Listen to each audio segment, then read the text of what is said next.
Puri ng Diyos, puri ng ating Panginoon. Naririnig mo ba ang tinig ng Diyos sa tuwing ikaw ay nananalangin? Sa Ebanghelyo ngayon makita natin ang isang babaeng 12 taon nang dinudugo.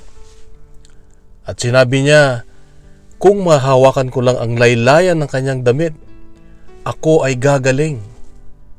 At gumaling nga, pinagaling ni Jesus. Ang tanong, paano nalaman ng babae na siya ay gagaling pag nahawakan niya ang damit ni Jesus?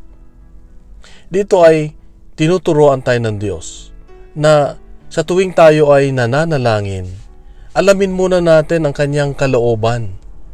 Tanungin muna natin ang Diyos, Lord, ano ba ang dapat kong gawin para magkaroon ng katugunan sa aking panalangin? Ano ba yung gusto mong gawin ko?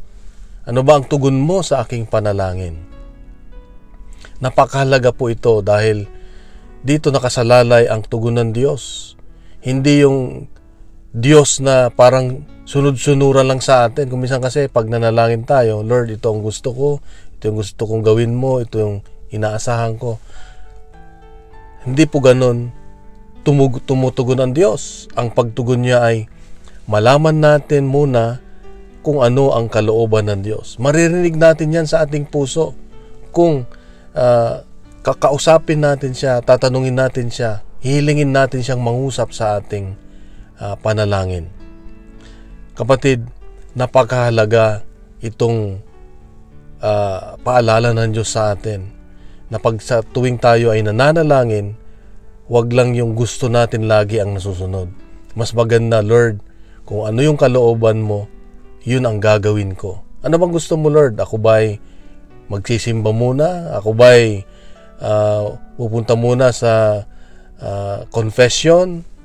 Ganyan. Ako ba'y makipagkasundo muna? Kakausapin sigurado tayo ng Diyos. Kung meron tayong mga, lalo na pag may mga kahilingan tayo, lalo na kung kagalingan. Dahil napakahalaga na malaman muna natin sa puso natin kung ano yung gusto ng Diyos na gawin muna natin. Hindi sapat yung ikaw ay nananampalataya lang na naniniwala na meron siyang magagawa. Ang malaga, malaman muna natin ano muna ang gagawin natin para matugunan ng Diyos ang ating panalangin. Kapatid, mahal na mahal ka ng Diyos, mahal na mahal tayo ng Diyos. Bukas muli, meron siyang magandang mensahe sa atin. Kaya nga, pagkalat natin ang mabuting balita, siya ang mabuting balita. Wag tayong mabuhay sa mga fake news. Alam nyo, mga fake news ngayon ang dami.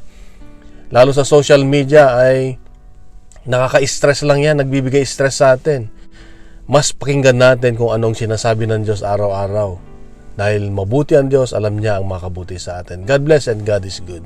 God bless, God is good.